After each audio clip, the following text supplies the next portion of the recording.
The observance of the day aims to promote an understanding of disability issues and mobile support for the dignity, rights and well-being of persons with disabilities. The day also seeks to increase awareness of gains to be derived from the integration of persons with disabilities in every aspect of political, social, economic and cultural life. I have here in the studio, right next to me, Onome Apoto Gloria. Good morning, ma'am. Glad to have you join us. Thank you very much. Also glad to be here. We also have here Samson Ohewowo. Good morning, sir. It's a pleasure to have you. Good morning, Samson Ogowewo. Okay, Samson Ogowewo. Let's go to Onome first. The theme this year says building back better towards a disability inclusive, accessible and sustainable post-COVID-19 world. The COVID-19 pandemic, how was it for, speaking from a point of experience, how was it for people living with special needs? Well, before I come to say anything, let me allow my brother to talk first. He seems to be so loaded. All right, Mr. Sampson, if you take that question. Yeah, critically looking out at COVID-19 is a challenge that bedeviled the whole world. Is a challenge that we are just like recovering from. Everybody was affected, economy was shut down, political atmosphere was in disarray because the issue of campaigning, elections and all that were put on hold, and maybe we're so careful because of the nature of COVID-19.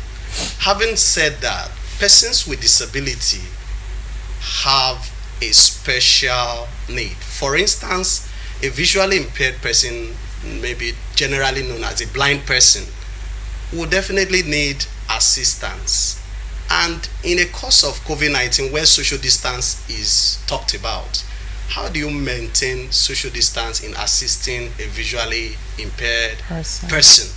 Somebody on wheelchair has needed assistance, and so this rule of social distance might not be completely feasible, so the risk factor is on a very high side.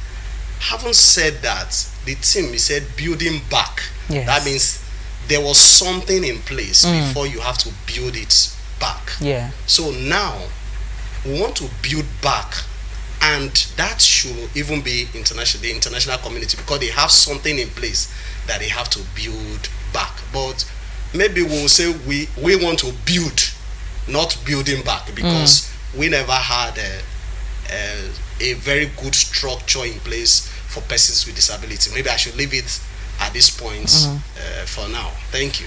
All right, Onome, you just said we never had a good structure in place in our country, Nigeria, for persons with disability. Do you agree to that statement? I strongly agree to that statement, because actually for persons who are living with disabilities of various kinds, like you mentioned, we have the blind people, preferably called the visually impaired persons, who actually have their different means of mobility. Either they are going with the cane guide or the sighted guide, and the sighted guide has been the most effective in this part of the world, in our country Nigeria, where the blind person is being led about by somebody who is sighted, the person who sees to be his or her own eyes.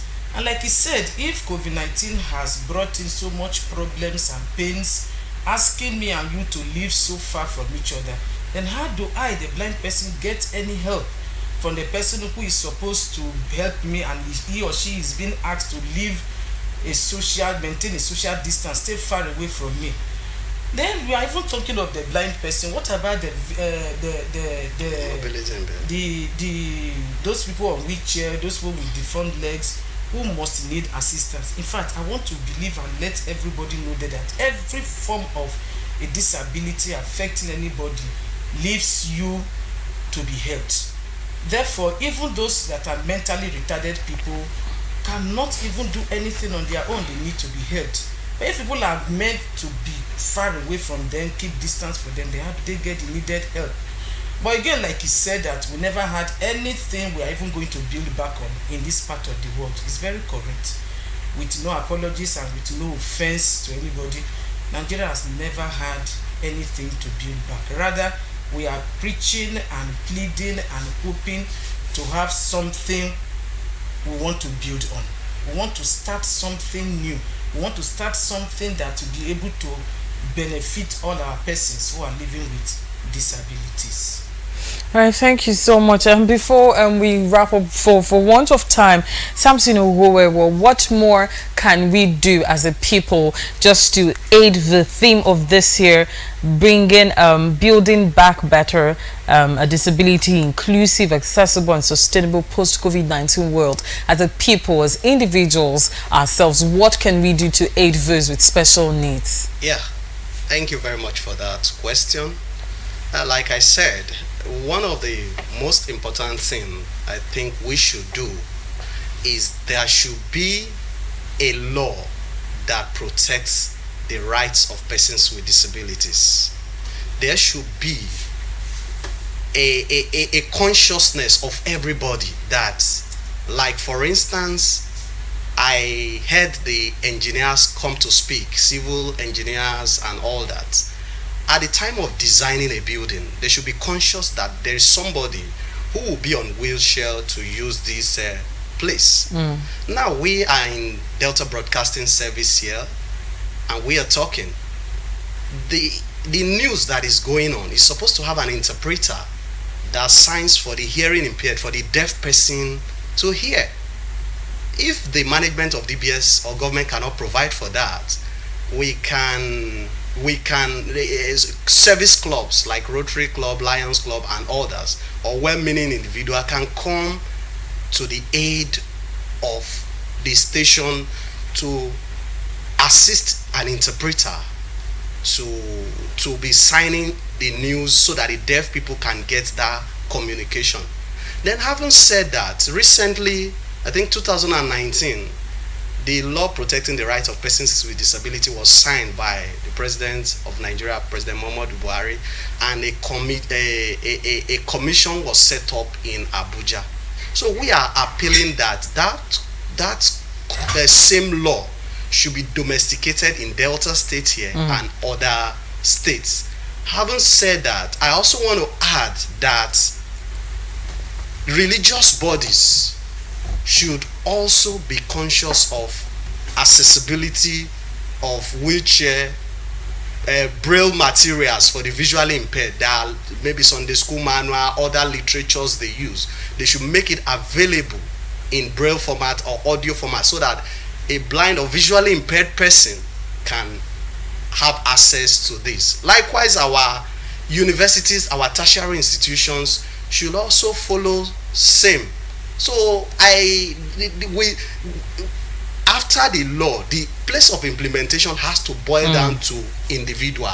That if we are conscious of our neighbor who is challenged, then we have built an inclusive world and a better place to live. Thank you so much. For want of time, this is as far as we can go on the conversation. Viewers, it's International Day of Persons with Disabilities, celebrated every 3rd of December. The theme this year is Building Back Better towards a disability inclusive, accessible, and sustainable post-COVID-19 world. And fact is, you and I must do our own part just to make the world a better place for people with special needs. Thank you so much, Onome Gloria, for being here this morning. We appreciate you.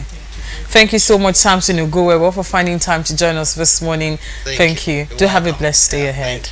Viewers, do stay tuned. Up next is the education segment on Morning What First Edition on DRTV Warri.